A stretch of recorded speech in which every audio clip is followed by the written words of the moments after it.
I need my matcha.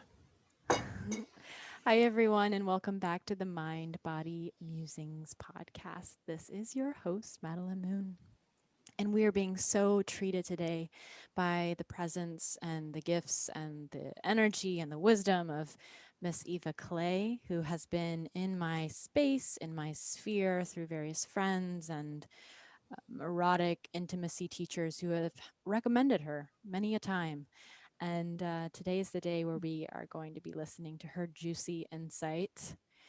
Eva Clay, she is an acclaimed sexologist and psychotherapist whose mission is to illuminate the menage a trois of soul, sex, and science. She's helped thousands of people unlock their innate potential for pleasure. And as a former professor of neuroscience, awesome, she bodaciously reminds us that smart is sexy. Her work is an elegant marriage of the profound and the playful, and has been a practitioner of sexual tantra for over a decade. Devotion. She's been featured as an expert in major media appearances, is a regular guest on Channel Q, and has appeared as a keynote speaker at the Wanderlust Yoga festivals. It is so good to have you here today, Eva. Welcome. Thank you, dear. So happy to be here. Drop some wisdom. hmm Mm. So, the first question that I love to ask, since this is Mind Body Musings, is what are you musing about in life these days? What's really Mm. piqued your interest? Well, I find this incredibly sexy. And what I'm using on hard is getting women into positions of leadership and power in the world, Mm.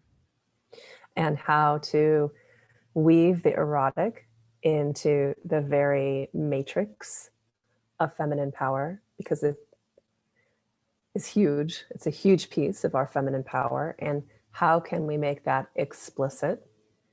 And how can I personally serve women who are already in positions of leadership by igniting their erotic power? Mm. Mm. I love that. I was on your Instagram like an hour ago, and I saw the photo that you posted recently of a big vagina beating down Donald Trump. Was that right? Did I see that correctly?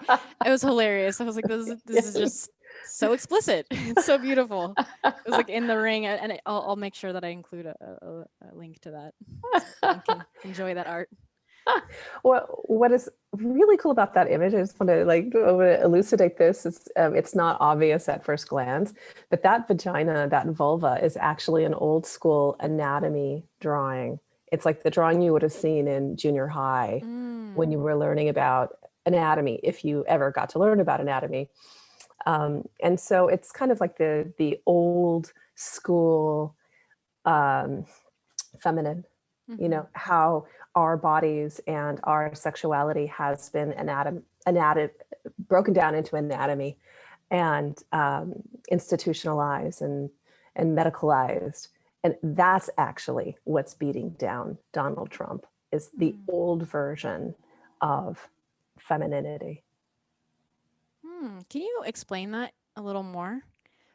What is the so I understand the, and thank you also for saying vulva instead of vagina. That's an old habit still of breaking that. Um, what does that mean, the old version? Just to clarify and crystallize that a bit, what's the difference between the new version? The old version, well, because I'm a sex educator, I would see into that image immediately, is that all of the pleasure anatomy has been left out. Mm. So all you see in these old drawings, these illustrations that you might have seen in school, are missing the very most important parts of a woman's vulva and her whole clitoral structure, her vestibular bulbs, her erectile network. It's like I literally have OBGYNs. I've had two take my courses and enroll in my year-long programs because they're not learning pleasure anatomy in medical school. Mm. I have actually two other doctors who are in my programs right now, not OBGYNs, but physicians. And they say, yeah, we don't learn this. Mm. And so that's what I feel is knocking down what to me represents a parcel of the patriarchy, which is Donald Trump. And Yeah. some of your listeners might disagree, and that's okay. But Yeah. that's how I see it. And so when I say the old version of femininity and what we use to learn about what it is to be a woman and what it is to be embodied and actually empowered with knowledge about our body. That, I think, is phasing out. And we're bringing in a new way of embodying ourselves and prioritizing our pleasure. And that is the core and the key to a woman's power. Yeah. Yeah, it's so beautifully said. Yeah, and I love the intertwining between this pleasure revolution with leadership and bringing the women into even more into power and leadership and these roles that we need to be in. And now, we have a vice president who's a woman, and there's so much to celebrate there, and that's going to have this ripple effect. I just trust that. Um, Yeah, so I love that. And I have a feeling that conversation will be interwoven into our chat today. And I really want to get to this question that it's been on my mind for a while now. I have a feeling a lot of my listeners are going to be stoked to finally hear this covered. And that question is, and I'll explain a little bit more, but the base of the question is, how does someone, a woman who is eager to give birth naturally in relationship with a man, able to date in her in her 30s, 35, 36, 37, 38, 39. We can add the layer on top with there's the pandemic and everyone has to be uber careful now. How can she find this part of herself that can, quote, let go of expectation, stop trying to find the one? When you're not looking, he comes. When there's actually a very real, ticking talk, ticking clock, ticking talk, ticking clock, and be present in dates. How do you be present in dates when you actually have a mission and you need to know, is this guy ready? And, does he want to have a kid? Is he my person? So we'll start there. Any initial thoughts on that question? Yeah, thank you. I love this question, and it's such a big one, and I'm in this conversation every day in my practice and in my courses. And first, I just want to say, if you are a woman and you feel like that window is beginning to close for you, like you're in your late 30s, early 40s, and you're feeling this pressure to, first of all, hold your heart very tenderly in this. That if you do carry the mother archetype, and that is a deep desire of yours, what a blessing and a gift you are to the planet. And I love you. And I believe that when women learn about their physiology, their biochemistry, it's incredibly empowering and it puts them in mastery. I believe, now I'm a scientist, so I'm going to drop science.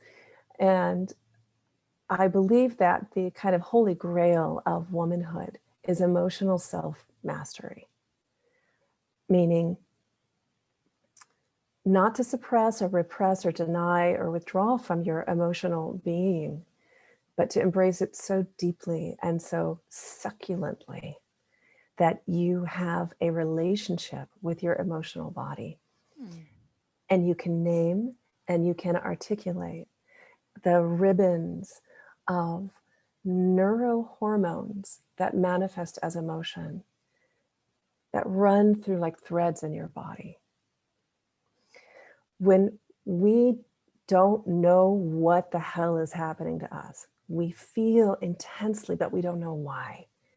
We go into contraction, we go into convulsion, we go into explosion, and our emotions are hijacking us. That drains a woman's power. It makes us less available for the deep love we truly want. It makes us less attractive. And now I don't mean being emotionally embodied. Of course, that's incredibly magnetic and beautiful. Yes, sisters. But when you're melting down a train wreck, a whole lot of drama going on in your life, and that's mastering you, then you're not in your full power as a woman. So if you're in this position where you're dating and You definitely want motherhood. You don't know how to do this. This is a metaphor I use, and I call it ditch the frame. Let me explain further. When you're sitting across from a man, and we're speaking heteronormatively in this conversation, okay? When you're across from a man, it's part and parcel of our hormonal drives to hold that interaction within a particular frame. We're often asking ourselves, could he be the one? Could he be the father of my children? Is this going to work out or not? And that frame, the structure of that line of inquiry is will extinguish the divine contract between you. It crushes the possibility of that exchange and that possibility. So when I say ditch the frame and just be present in your body and feel him, and replace the question of, could he be the one? Could he be the father to my children? And instead, hold the question in your body of, what is our exchange? What is the nature, the texture, the tenor, the feel, the tone of our exchange? And how does he feel in my body? How much pleasure can I possibly experience in this moment when I'm in relatedness with him, when I'm sharing field with him? How much pleasure do I experience in my body? And now getting there, of course, you want to do all the screenings. You know, if you're dating online, which pretty much everybody's dating online these days, because how are we going to meet, right? So there's a lot of online activity. If you're screening, you know, hopefully you know that he's interested in a family, that he's interested in marriage and partnership. Right? And understand, so I want to come back to understand how your neurohormones shape your reality. Understanding that is everything, because estrogen has an agenda. And estrogen's agenda is to get you to procreate, essentially. Two things that estrogen does: to procreate and to belong. And because in order for us to procreate effectively and to have children and raise them in a tribe and be enveloped in the support and the resources of that tribe, we need to belong. We need to belong to it. And so in order to belong to that tribe and ensure the propagation of our offspring, we often will modify ourselves in order to achieve that belonging. So I call estrogen the great compromiser. Estrogen makes us change who we are fundamentally so that we're accepted. And that's its adaptive function. Now, it's adaptive if we're living in a tribal culture. If we're hunters and gatherers, you know, you definitely, like, you don't want to wander off and when you're pregnant and have a baby by yourself on the savannah, because you might get eaten and probably your child will die. So estrogen says, no. Conform to the social norms and the conditions of the tribe that you're in so that you get the support and the protection and the resources you need to bear a healthy child and then to nurture that child to adulthood. So we're now living in a modern culture where we don't necessarily need to do that. We have a different set of conditions around us, but estrogen will still drive a woman for acceptance and belonging. So I'm going to tie all these things in together. And that's partly what's so great. I just want to plant this seed for your younger listeners. Once you start getting into menopause and your estrogen declines, you stop giving a fuck. It's so liberating. You really feel like, oh my God, I spent all those years trying to be perfect or make people happy or be loved. And now I'm liberated from that. It's so great. I love that. But so estrogen, so your estrogen's gonna like sort of surge through you, especially if you're ready to conceive. You know, your body is fertile psychologically. You're wanting, you know, to birth and be a mother. So it's gonna drive you to make some concessions in your choices in your mate as well. Okay, so knowing that. um, how do I want to say this? Develop a relationship with your estrogen. When you're sitting across from a man and you're feeling attracted, you're feeling curious, and what estrogen will do is it will actually it's going to activate a part of your brain called the default mode network. Here's how that works. The default mode network starts to play movies. Starts to play movies in the brain of what could potentially happen. Okay, in psychology, we call this fantasy. I like to call the default mode network the fantasy factory. So we're sitting across from a man. Oh, he smells good. And then we have a great first date. You go home that night. What's going on? The wheels are turning. You're dreaming. You're fantasizing. I just met my husband. Yeah, he could be the one. You call all your friends. You can't sleep. You stalk his social media. What's he doing on Instagram? This is all estrogen surging through your body, creating the fantasy, creating the condition of loving someone before you even know him at all. Estrogen compels you to fill in the blanks of what's missing in your information ecosystem. So, you only know a little bit about him. Like, you might look back on his online profile, again, stalk his social media, and you think you have a picture of him because estrogen is saying, tick-tock, lady, get on it.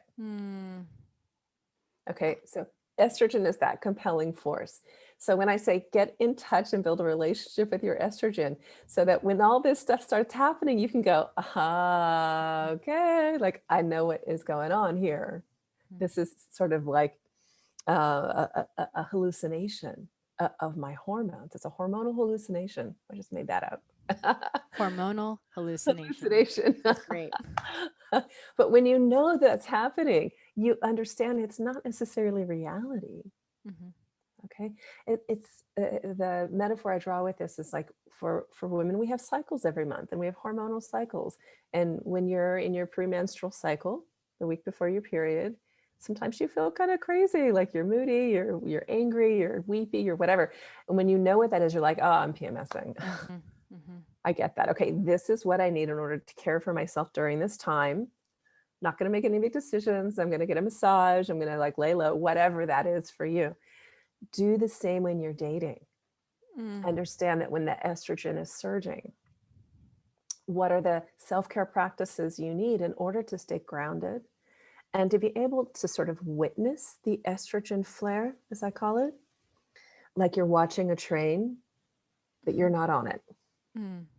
To coin the Buddhist practice of, watch the train of your thoughts go by, but you're not on that train. You're just observing that. So same with oxytocin. Oxytocin is like so intoxicating, right? Like, let's say you have a first date, there's a kiss, let's say there's some kind of physical interaction and your bodies are co-regulating together and you're experiencing pleasure. Let's say you have sex even, and oh my God, the fantasy factory is off the charts. And that's because your estrogen is now synergizing with your oxytocin and it's creating a perfect storm. Nature has an agenda for you. Actually, this elixir, it's like an elixir of obsession. And okay, like, oh, that sounds nice. But and it can be quite uncomfortable when you're in it because then he doesn't text. Call back. Where did he go? He's seeing someone else. You see him on Instagram. Why isn't he calling you? So it can be somewhat of a torment. So understanding how this elixir works is really empowering. And then I'm going to get back to the whole motherhood thing.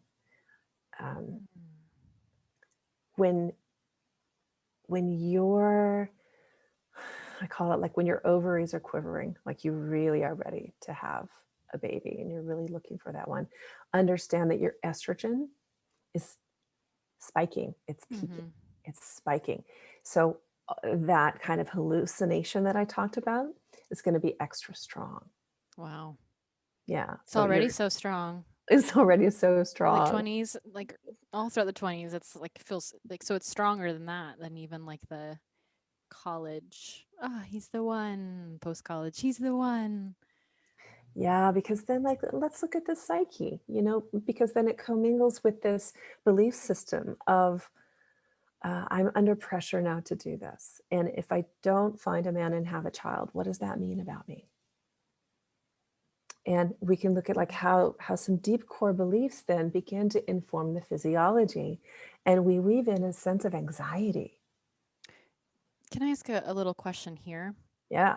How have you found, maybe even science wise, women can distinguish between it being hormones driving the desire to have a child versus them actually wanting it and it's a goal? That's a really good question. And I think there's a knowing. I think there's a knowing. And this is anecdotal. Okay. So I don't know of any real science around this. Like, there's no like test that you can take, like take a blood test. Do I want this or not? Because I'm a woman, or wouldn't that be great if you're like, is this the hormones or is this actually my spiritual path? The modern day one is going to a psychic and being like, what's in my future? That's funny. I wish there was a test. So I think it's it's a knowing. I think this is my personal belief that many women are born into the path of motherhood, and they know from very early in their life that that's their path, that's kind of a destiny of theirs. And the one thing I like to say to women is understand that your mothering and your nurturing may not be for a child.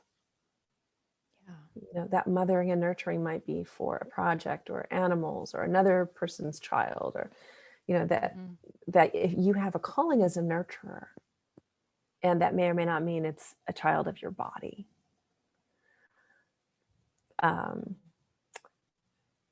My best advice around that, around like, is it my hormones or is it my knowing, is to breathe into that deeply and regularly. And also understand the outside influences that are pressing in on that reality. So if like we took a pie chart, and we look at like what creates our reality, what creates the lens through which we see the world and ourselves. I really feel like it's important to emphasize the physiology of our reality because so much of that is often left out. But then also looking at how we're acculturized and socialized. And so I work with a lot of women that will say, yes, I want a child. It's like my clock is ticking. My parents are pressuring me. Like in my family, everybody has children.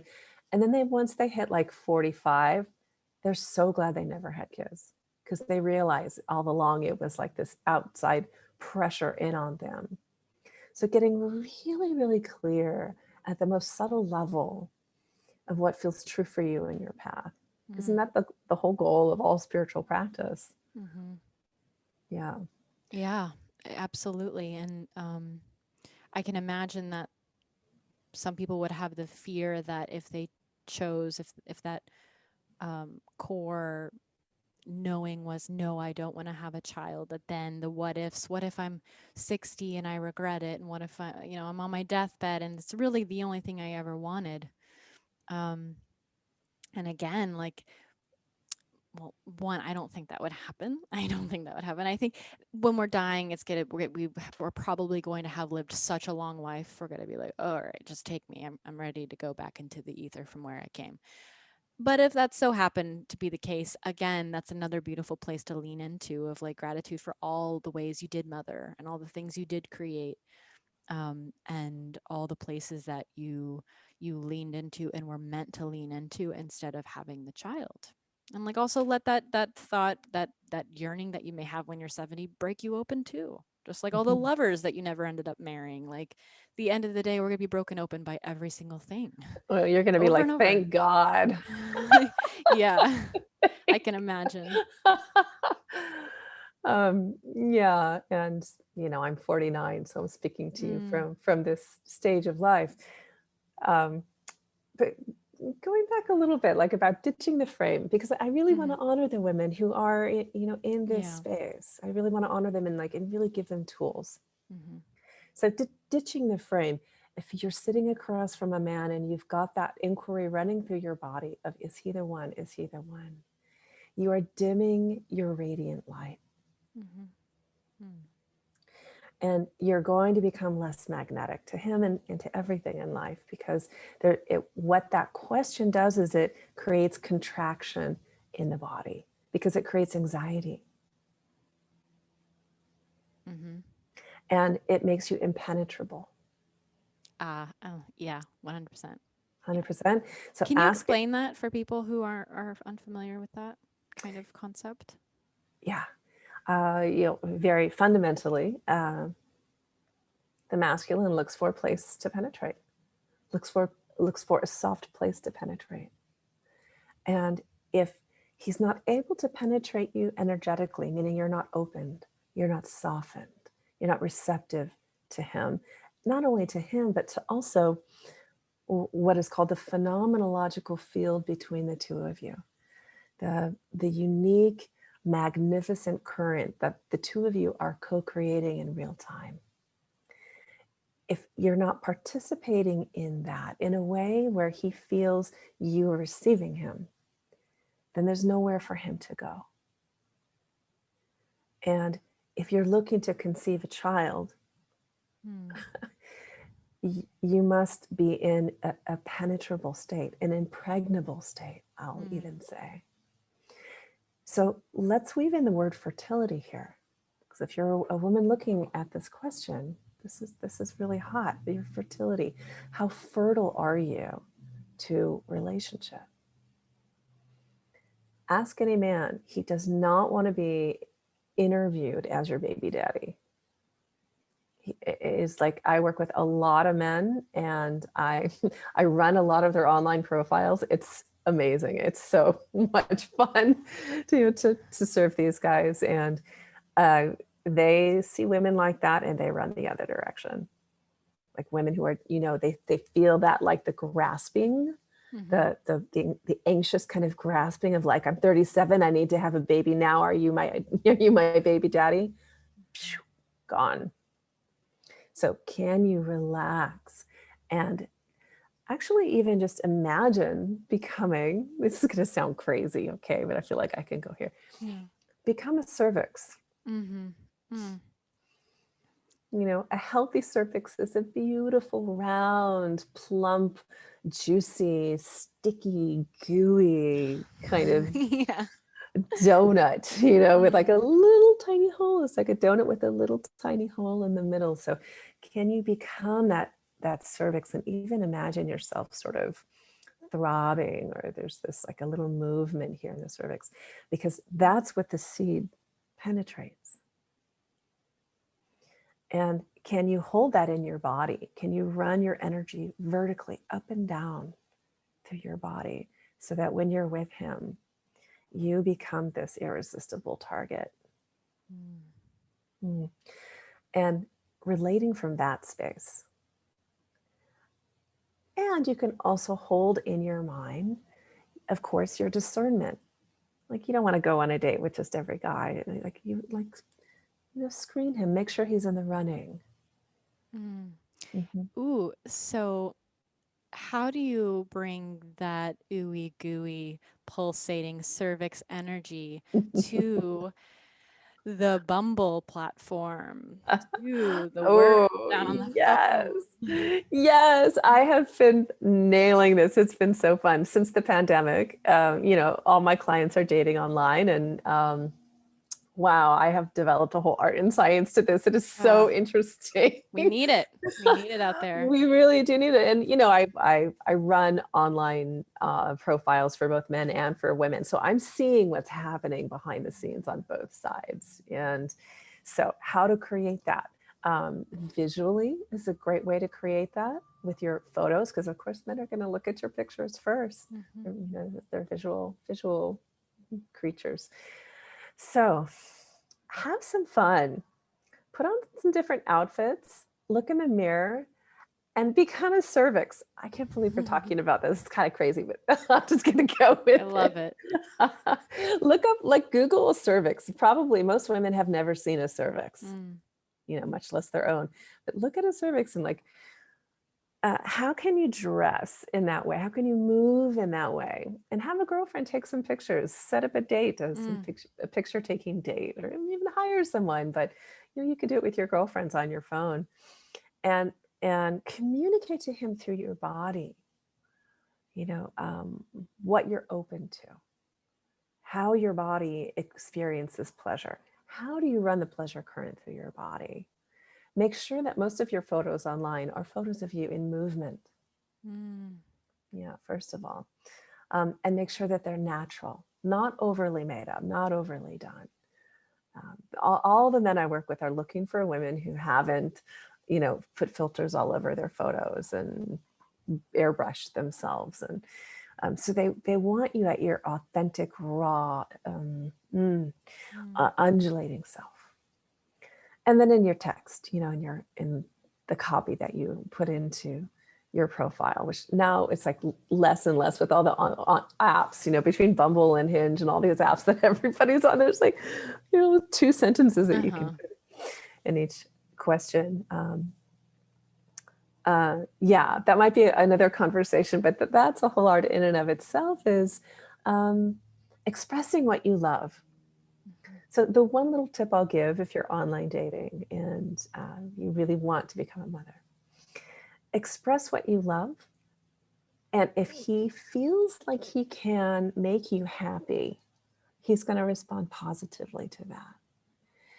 What not to put in your online profile is, I want this, I want that, I don't want this, and I don't want that.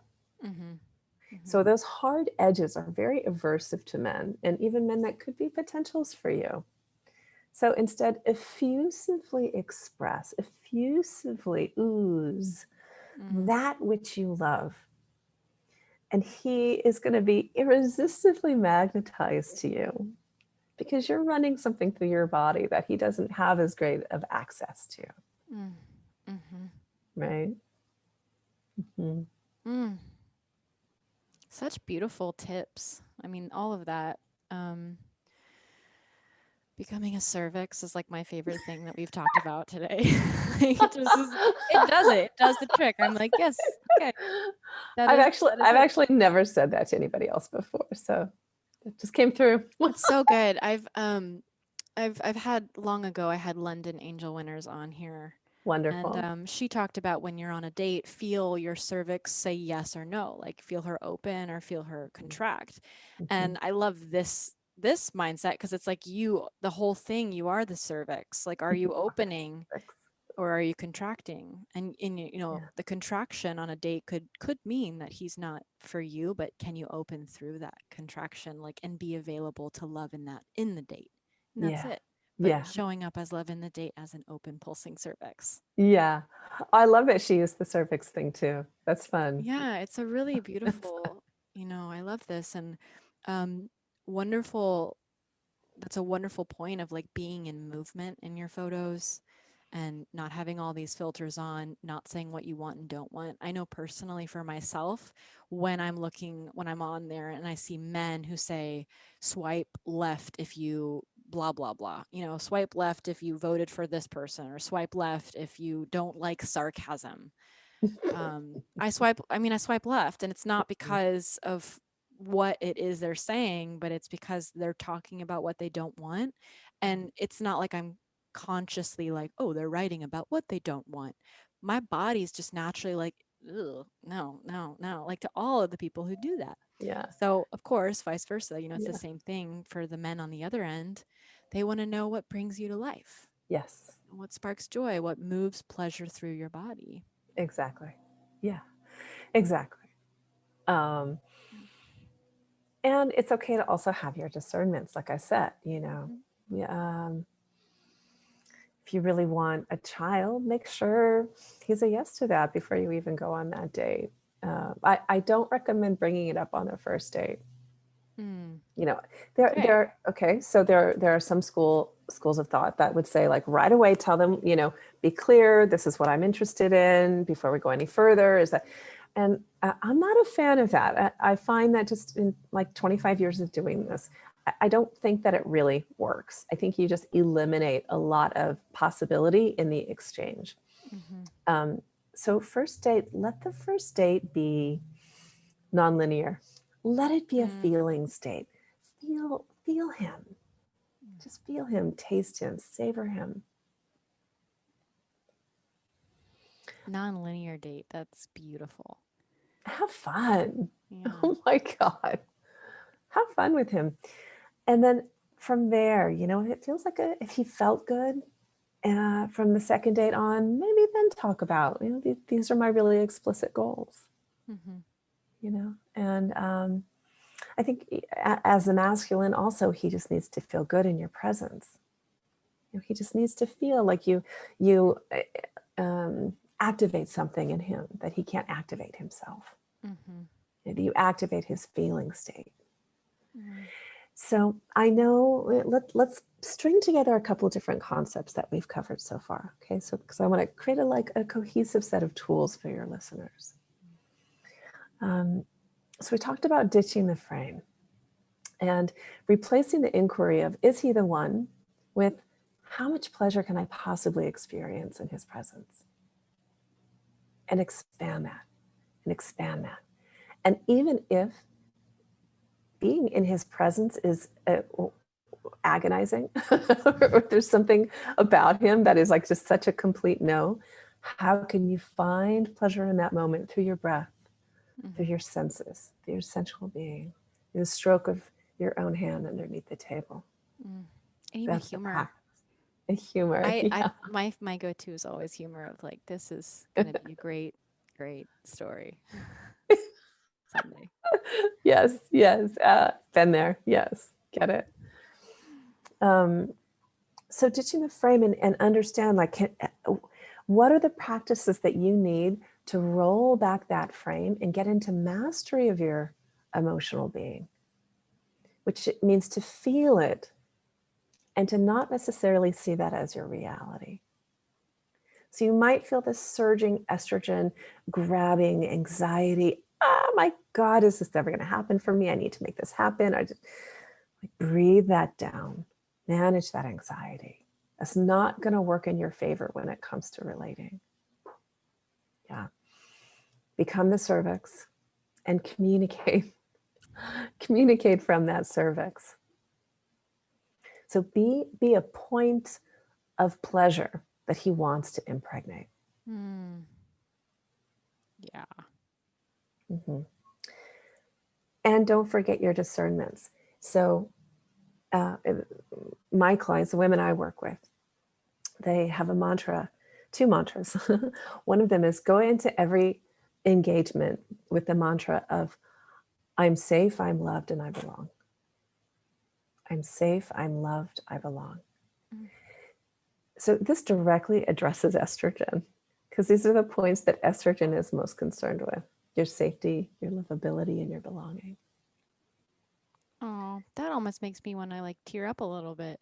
It hits a very tender place in my body and my heart of like safety, being safe, and being belonging and Yeah. being loved. Like all of that is primally speaking, of course, but also I think every single one of us in our own lives have felt the total opposite.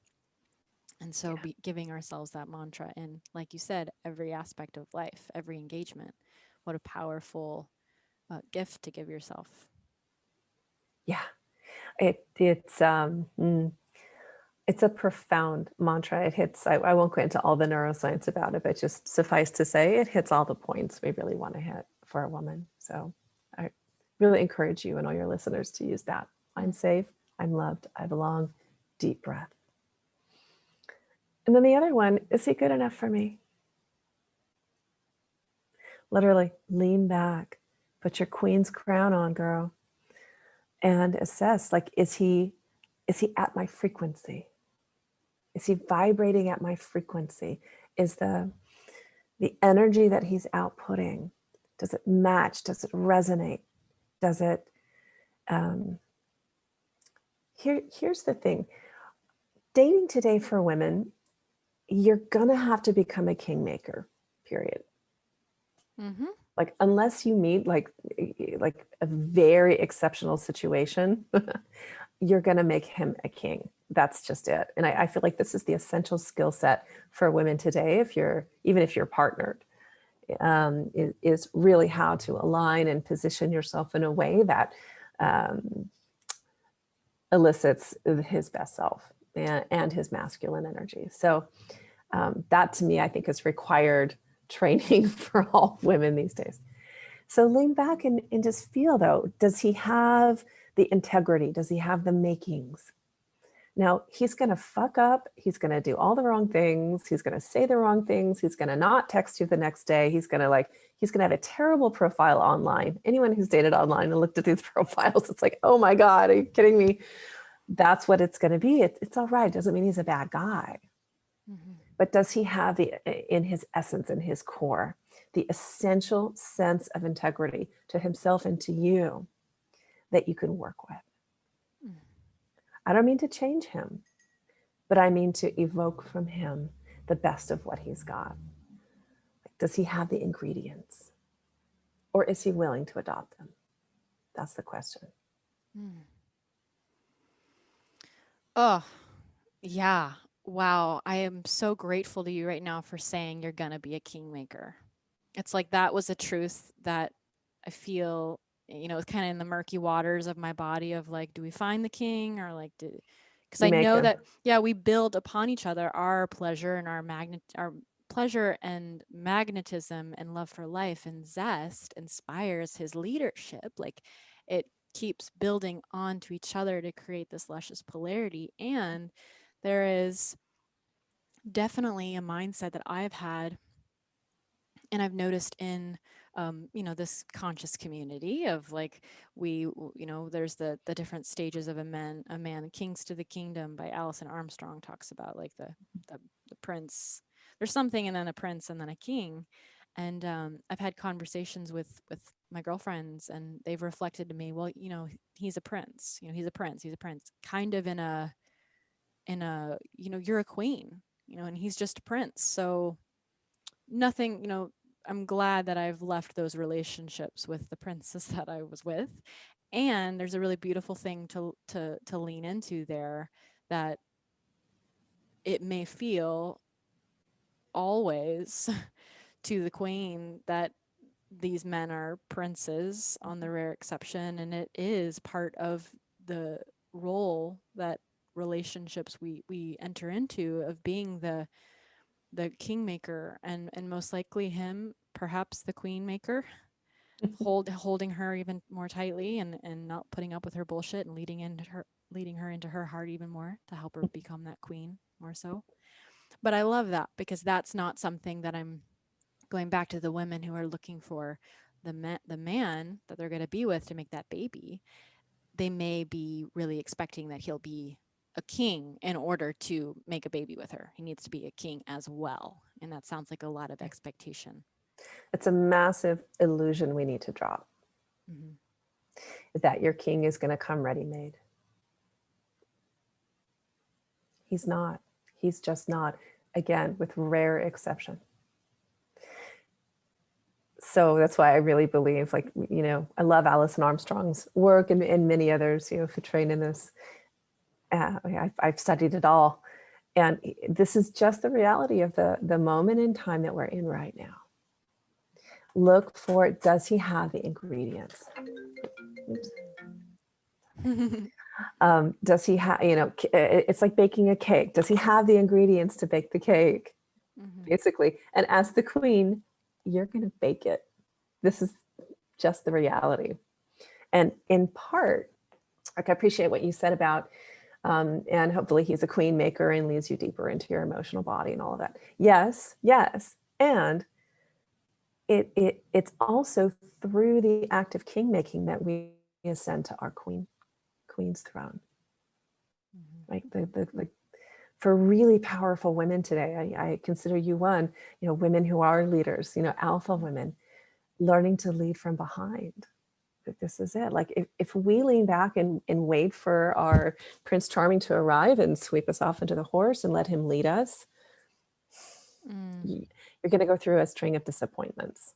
And then that it's sort of soul crushing. Like, where are the men? This is what I hear. Where are the men? Where are they for us? Where are the kings? Well, they're there, but like, you're going to make him. And learning to do that really skillfully and really honoring yourself through it, and learning to discern the difference between a fixer-upper or changing a man and simply amplifying those qualities that are already there inside of him, and doing it in such a way that he doesn't even know you're doing it. I think that's the key. That's the key today. Yeah, the way, in a way that he doesn't even know you're doing it. That's important. And I love that we're talking about this on Friday the 13th. Because it's a witchy day. It is, which I didn't know this, that I forgot it. A friend sent this to me just before this podcast, that the Friday the 13th was really the day of the divine feminine, and the powerful women and queens and goddesses would be in bed with their king and their lover and their warriors as much as they could on this day to prepare them and send them into battle, being like nice and fed and nourished in their masculine essence because of her beautiful feminine generosity and lovemaking. And I really resonated with that. Like the word devotion for me is very important in my life, and learning how to be devotional to the masculine is a challenge, but also like an innate gift, an innate ability. I think that's often what it is. The thing that we have the most resistance to and challenges with is where a lot of our brilliance lives.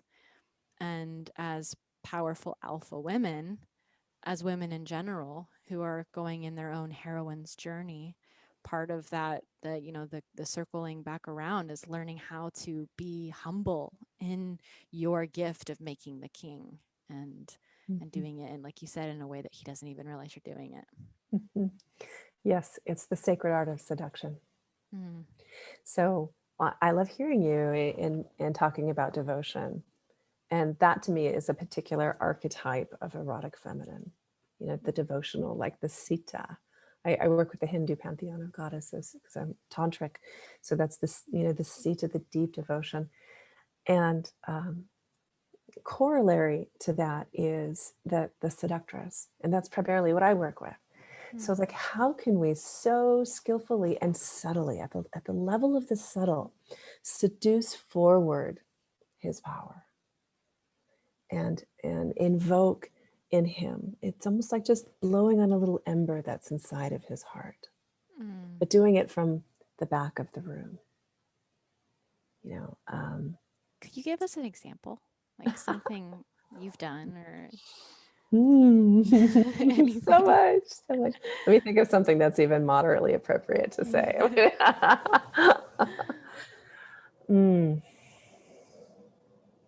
Well, I know for me, this has been a big journey because I've been a therapist, a psychotherapist for 25 years, and a teacher, and I'm full, like I'm as alpha as they get. So in my edge in relating is to not teach. And that's something I've been guilty of in the past, and it hasn't ever gone well, right? Like when you try to teach a man, but it's like so reflexive for me. Yeah. So, yes, I know. And sometimes they're so clueless. It's like, oh my God, are you serious? You don't know that? Okay, let me just teach you how to do it. And it's really like the last thing you want to do to a man. So I have learned how to instead seduce his skills from him. So expressing my faith in his ability and his capacity to resolve his own problems. That's been a big practice of mine. Let me demonstrate for you. Okay, so he's got an issue. He's got something going on in his life that, like, I know the answer to. It's so clear. So instead, I will put on my feminine pleasure body, take a deep breath, Ah, God, and the body is such an important communicator, right? You know that. Mhm. You know exactly that. But letting that feminine undulation roll through my body is half of it. And saying to him, you are magnificent. I know you're going to figure this out.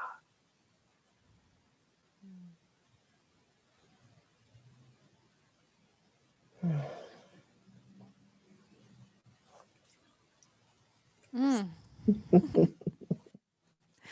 Why, yes, I will. Thank Right. you. I felt that. I could feel that. Mm. Mm. Yeah. Um, so I'm trying to think of your listener, though. Your listener who wants to have a baby. Mm. Mm-hmm. Yeah. And maybe even the person that they've been seeing for 4 months that they met on a dating app doesn't really know 4 months in if they want it or not. Mm-hmm. Mm. So, okay, in these situations, I like to say, seduce his protector, seduce his provider. Mm. Mm-hmm. Because if you're looking for a father, for a father of your child, you really want these things to be installed already, or that there's a potential for those features, protection and provision. Let's be smart about it, girls. If you're not already thinking on that level, I want you to, because when you when you have that baby, you're going to need it, protection and provision. And so expressing what you love, and expressing it through your body. Okay, so case in point, I have flowers right here I got from someone last night. Mm. I let him know that I love flowers. I let him know a while ago, I love flowers. I love red roses. Look what I got. Red Red roses. roses. I love red roses. So in a text, which is mostly how we're communicating, we have these wonderful emojis that you can use as well. So something like, I love red roses. Mm. Happy face, heart, heart, heart. After that, so that he can like actually have access to your feeling body through the text. And then how the red roses make you feel. It just lights up my day. Makes me so happy when I see them. I love the smell of red roses. Weaving in the sensual into your request. So the difference between, in my book, I know that there's a lot of literature, there's a lot of ideas around about this, but in my book, the difference between a request and a seduction is how it's run through your body. Because a seduction is an embodied request, and it's often nonverbal and never even spoken. A seduction is the way that you respond to what he brings you. So if you're looking for a provider and a protector, and he goes to get the bill on the date, the way that you ripple your gratitude through your body, oh, thank you. Mm. And let it be authentic. I'm dramatizing now, but I really want this to be authentic for you. Receive that and let that gratitude, let that that yumminess you just paid for our whatever, our meal, let that roll through your body, and that's gonna ding. That's gonna land in his masculine reality, in his masculine consciousness very strongly, and he's gonna keep providing that. That lights up his dopamine centers. Mm. That's his reward. He gets a hit of dopamine every time you express your pleasure in response to something he's offered. Mm. So, to me, the difference between a request and a seduction is how it's run through the body. Mm. Mm. Yes. Oh, seduction is an embodied request. That's so light bulby. Like I get it. Like it just my whole body lights up, and I love that you're using the word seduction.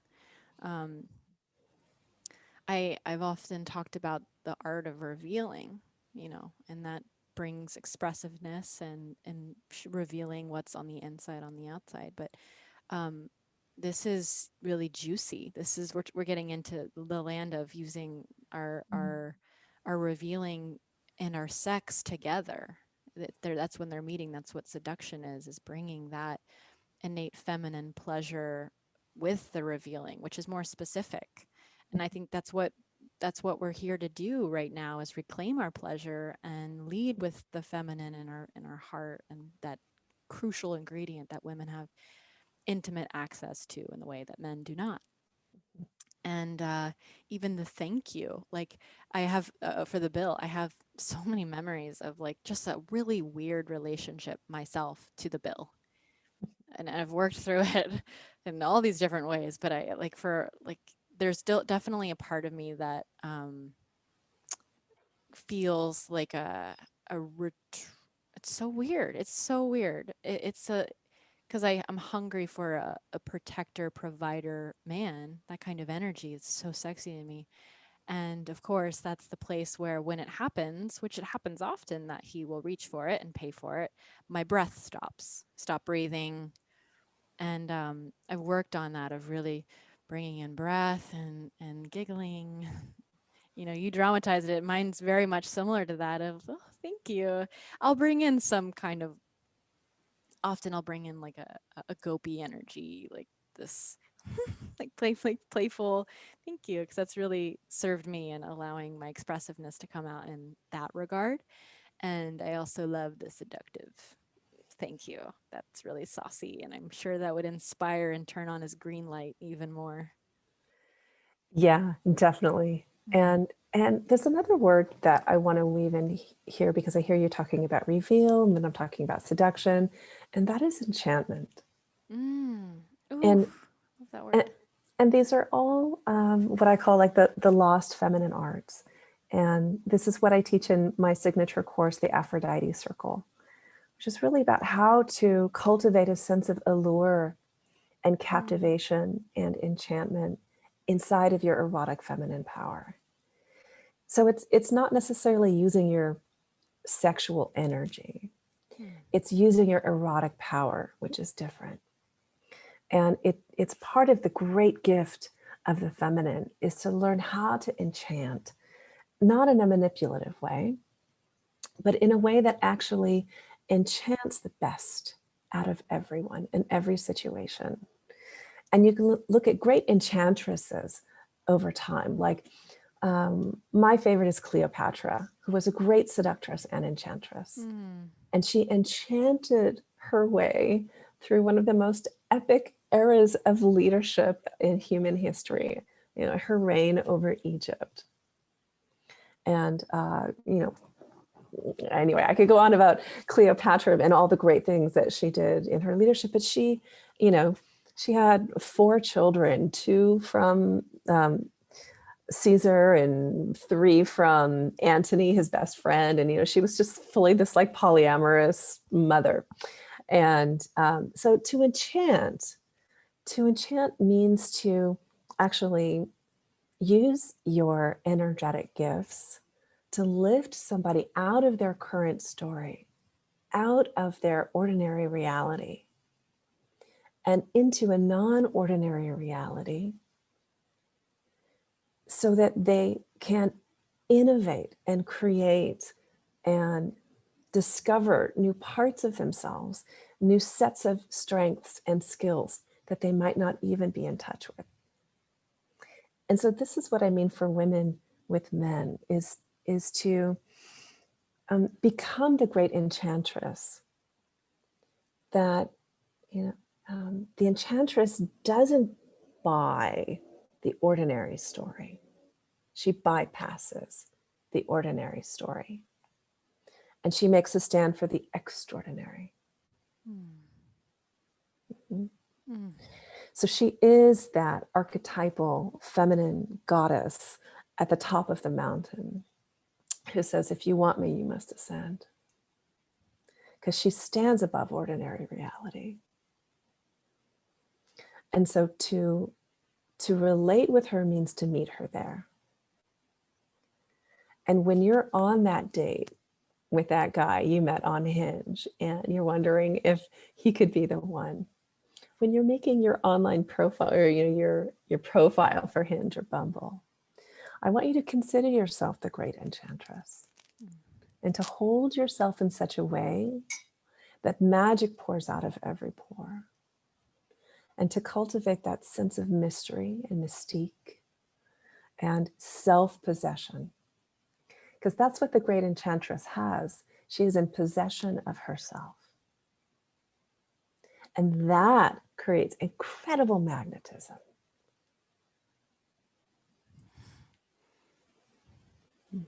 Ugh. I could go on. I'm going to pause Ugh. there. So delicious. It's like I forgot about that word like enchantress, and even hearing that, it like takes me into this whole feeling. That's so rich, and I love what you said. The enchantress uses her energetic gifts to lift people into their own innovation. That's beautiful, and there is a mystery to it. Doesn't need to be talked about. Here's what I'm doing. Aren't you glad I can do this? In fact, yeah, talk less. Mm-hmm. Talk less, share less, process less about it. You think about the great enchantresses over time, like a geisha, the geisha. You could also call the enchantress the muse, who plays her instrument, and it's the music that lifts the man out of his ordinary reality. Maybe it's her dance and her movement that lifts him. Maybe it's the fall of her red scarf across her breast that lifts him out of his ordinary reality. This is very shamanic. You could consider the muse as also a shaman. It's the woman who's able to invoke an extraordinary reality. Yeah. Wow. Oh, I feel like I could I think I could talk to you all day long. I mean, I'm enchanted. Most definitely. What did you do? So enchanted. Um, Before we hear about where everyone can connect with you on the interwebs, is there any last? You've given so many different pieces, but I always love to open if there's any last little lingering thing to the woman who wants to have a baby and find her man. Mm-hmm. Anything to seal it in. Enchant him, don't hunt for him. Mm. Stop hunting. Mm. Mm. So good. Beautiful. And where can everyone connect with you online? And what offerings do you have right now that people can join and sign up for? Definitely. Well, come play. Come find me at evaclay.com. And I have a couple of free gifts for you. If you hop on over to my website, you can get into my world and we can start a relationship together. I'm also on Instagram at Eva Clay. Pretty easy to find me, unmistakable. And I'd love to keep talking. If you're listening to this and you're curious and have questions, then drop me a line. It's good to know each other. Beautiful. And I will have all those links on the show notes to this. Everyone, you can go to maddiemoon.com/Eva-Clay to find those links and get the show notes for this episode. And let us know what you thought about it by sharing on Instagram and tagging us both, going to the little audiogram on my wall or hers and leaving a comment, asking further questions. We'd love to hear how this supported you or served you. Eva, this whole talk, this podcast has just been magical. You are so wise and knowledgeable. Like your bio is perfect because it is making this all blending sexiness with smarts, and you offer a very unique perspective with the science that I don't have often on my show, and I don't think the world has often of both, all of this blended together. So I honor you and praise you for your magnificence and your skills and abilities, and thank you so much for coming on to the show Mm. today. Thank you. It's my pleasure. Yeah, much love.